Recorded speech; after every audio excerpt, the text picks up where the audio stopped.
Hey guys, this is Martin Perdomo, the Elite Strategist, your host of Latinos in Real Estate Investing podcast, where individuals come to learn how to create wealth through real estate investing. And today I have Adam KOLOJEJCHICK-KOTCH'S. He's a VP of Growth at PadSplit, the country's largest co-living marketplace that's specifically designed for workforce. I love what these guys are doing. I mean, it's really interesting, and I have a ton of questions for you, Adam. And I know that what I just shared with the audience is not do any justice, so just please tell us a little bit more about yourself first. No, thank you. Really excited to be here and talk to you about PadSplit. So Adam KOLOJEJCHICK-KOTCH'S, I work on the growth side of the house at PadSplit, which really involves our sales, general management, and marketing functions. And I've been involved with PadSplit for the last 3 years, but even more so before that. And so like my journey into co-living started in 2016. My buddy and I had purchased a property. We were looking to lease it out, and we were looking around in the market, and everything was really expensive that people were renting for in that particular area of the city. And we were trying to understand, is this trend going to continue? Could it really continue? We got a little nervous, and we said, well, hey, what if we rent this by the room? We will probably make a little bit more than we could have traditionally renting out this unit, but we'll always be able to keep our unit by the room basis at an incredibly low basis. And I think at that time, we were unsure if we'd be able to fill, a units by the room. So we started doing it. We filled all the rooms very quickly. And a lot of those residents have stayed with us kind of over the course of the 5 years. And so it was just like this up until this point. And we haven't had to increase any rent because we've been making a pretty good yield on those units. We've had those individuals stay.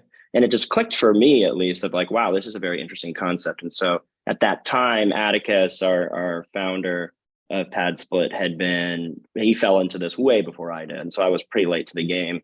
And he reached out to me. I reached out to him. I can't remember which. I'm just like trying to understand more of, can you, renting out a single family house, taking a single family house, using a playbook to kind of develop different room structures, listing that room on a particular site. Can you drive traffic and demand, and can you solve the pain points that people have with co-living? And so he was further along this journey than I was. And so it took me about 2 years to convince him to hire me. But finally kind of made it into PadSplit. And have been thankful to work here in different areas over the last 3 years. So PadSplit, though, in general, is we're a two-sided marketplace similar to Airbnb, in a marketplace setting where we provide a playbook to hosts or property owners in each market. They can take a single family house, they can divide that up into particular rooms, and we provide a playbook for that. You list those rooms on this marketplace, and then what we do is we drive traffic with demand to the site. We do background checks, income verification. That member would then book that room.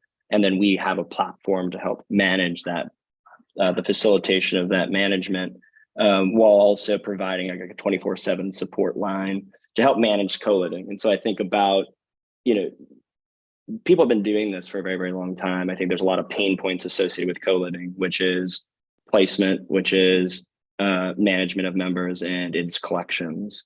And we built a marketplace or a product or a platform that helps solve those three things. And so what we're really trying to do is scale affordable. And I guess the kicker to all this is, by doing this, you can actually create a really affordable units.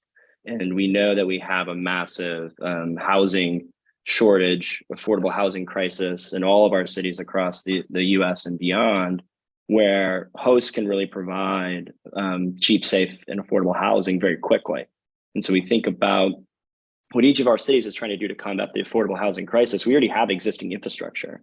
And so with PadSplit, you can take that playbook and create affordable units very, very quickly, which has allowed us to become the largest co-living kind of platform. But we currently have over 5,200 units, and we're continuing to expand in a number of markets throughout the US. And we've been able to do that at a fraction of the cost that it would normally take to create affordable housing. And we've been able to scale, 5,000 units. We're looking to double that over this next year.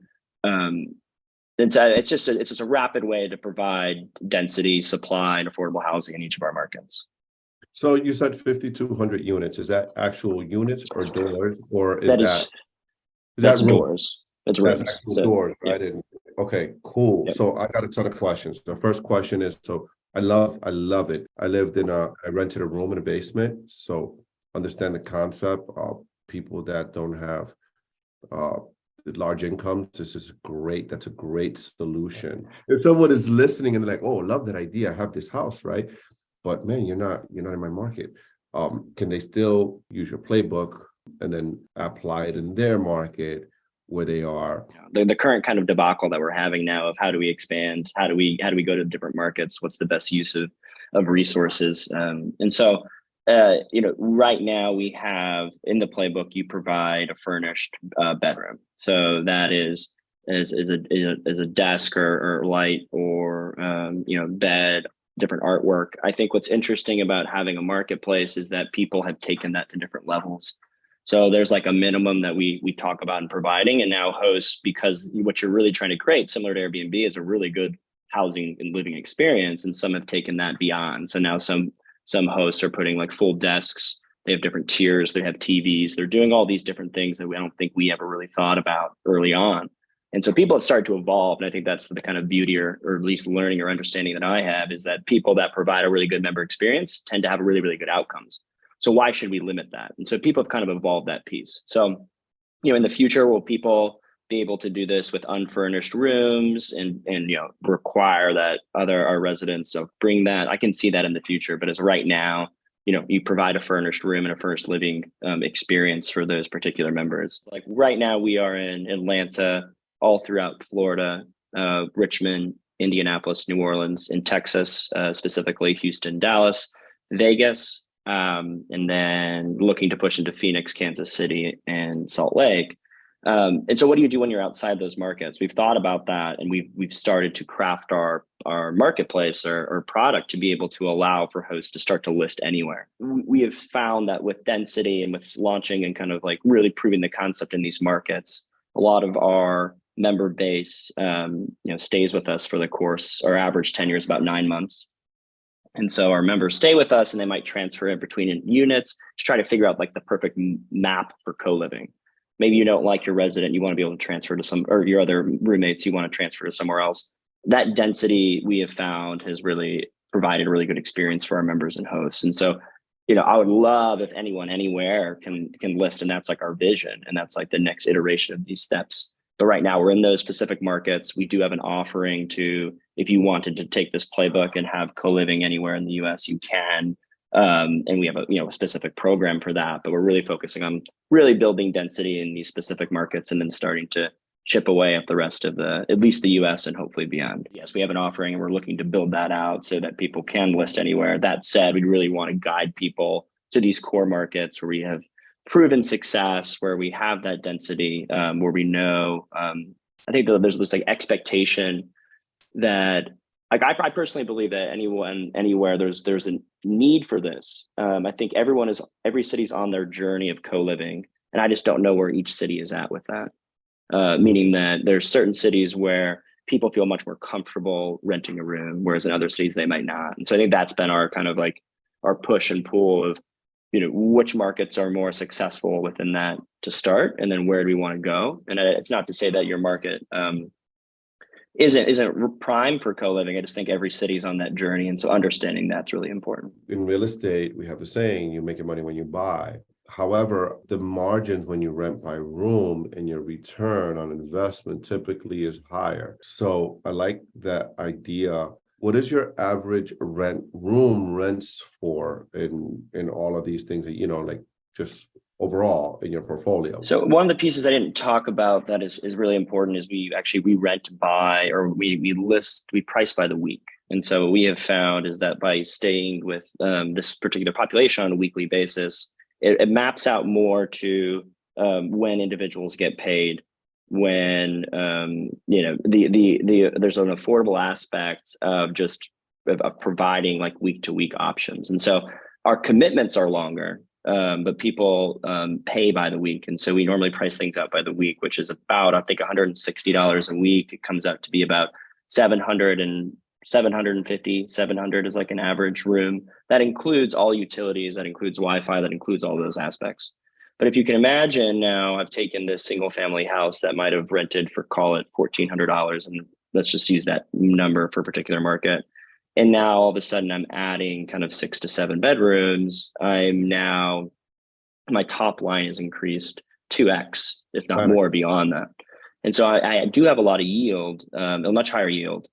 And I'm also providing an affordable unit for everybody in those cities. And so I've never seen I think what drew me here and what I would want to promote is I've never seen a really clear alignment within that. Like normally there's normally a loser as part of a marketplace, or someone's gaining more than the other. But it's been really fascinating to see that you can create additional yield for property owners and hosts while also providing affordable units and continuing to keep them affordable for the population of your city, or people that are renting and workforce housing, and individuals that actually need or that need housing and they need it now. Is go back to answering your question of around $700 is the average room rent. That gauges, right? There's some rooms that rent for about $500 a month, and then upwards of $1,000. In particular markets, average is around 700, and our average kind of room makeup per property is about 7 rooms, and so that's how you can kind of back into some of those numbers. So 7 bedrooms when you say rooms. Yes. Wow, really interesting. So someone may have a property that's a 3-2 or 3-1. Do you take the living room out? Do you leave a general family area? Do you keep dishes in the kitchen, right? The space and how to utilize that, and then dishes and kind of these other type of amenities. If you map out a particular house, there's additional space. There's always like a living room, there's a dining room, and maybe there's some like an additional family space.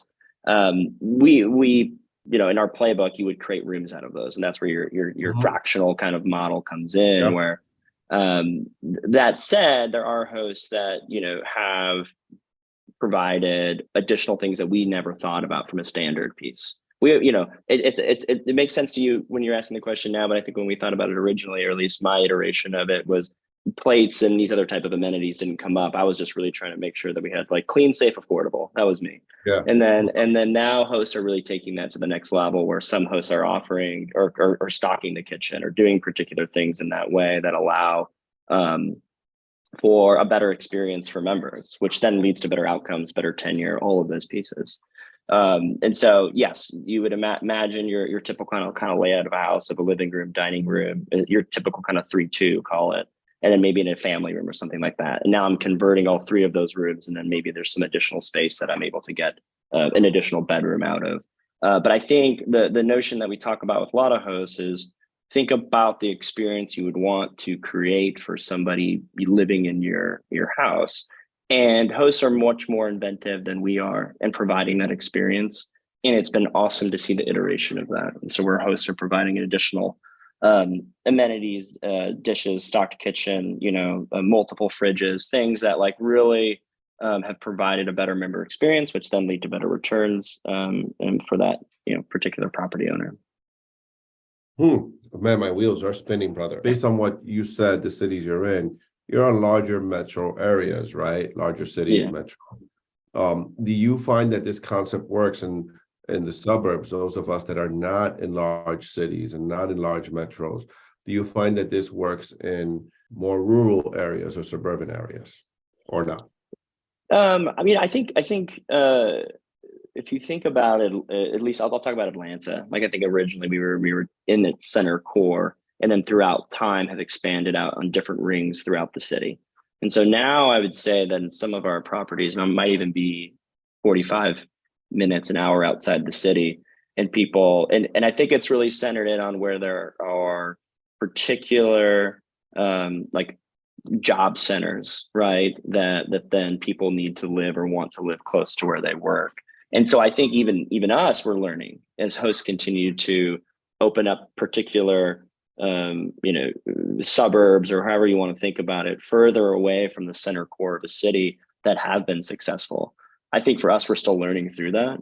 So that's the one piece around suburban. From rural, I often talk to my sister about this because she serves that community from a policy perspective, and she's combating the same things when she said, hey, you guys need to be in these rural communities. And so I think like I think at the highest level, that thesis of like creating affordability is everywhere. Yes, We're centered originally in cities, but again, like our vision is to anyone anywhere can list a property, and that someone will be able to book. And I think like empowering hosts that know the markets that they're in way better than we do, just having a tool to then facilitate that is what we're really trying to get to, because the need is everywhere. From like my understanding and from the conversations that I've had, it's just top in mind of every single city and every single, whether you're rural or urban, you're dealing with affordability in some way. And this is a particular solution to that, and a very quick solution to it as well. And so that is our goal. We have a few units that have kind of popped up as part of like a PadSplit type of anywhere view in smaller communities that have done well. And there's some that have not done well. And so I think it's really just you as in the investor know the market the best. And this is a playbook and a tool that you can use to bring affordable units to your community. And I think that's ultimately what we're trying to get to. So I'm familiar. I mean, when I used to rent a room, it was a long time ago. It was word of mouth. And it was in New York City. So that's common in New York City, even in the 90s, right? How do people find you, right? How do people find PadSplit? And I mean, to be like incredibly clear, like we do not do the reactive and proactive kind of on the ground maintenance. But what we do is we do placement. We do member like verification and background. We do collections. We remit those collections, and we provide a product to facilitate maintenance tickets, move out requests, move in requests, those types of things. But we do have a property management option and vendors in each of our markets that do reactive and proactive maintenance, but we do not do that specific piece. If you go to rooms for rent, like a Google paid search, there's now in Atlanta specifically 5,000 people plus a month that are looking for a room that like indicate that search. And so we have an amazing marketing team that we've built out that kind of captures that demand there. We obviously word of mouth and referrals still exists, and so we do promote that pretty heavily.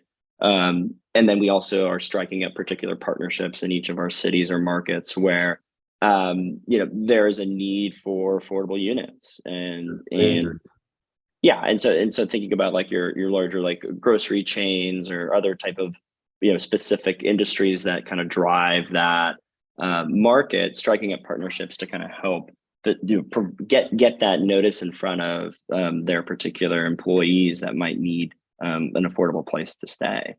So, those are the kind of the three aspects or buckets around, like, we have a lot of marketing, paid marketing. We're in all of the different social channels, but I think like in general, there's just been such a movement, towards room rentals. I think it's, and again, this is not a foreign concept.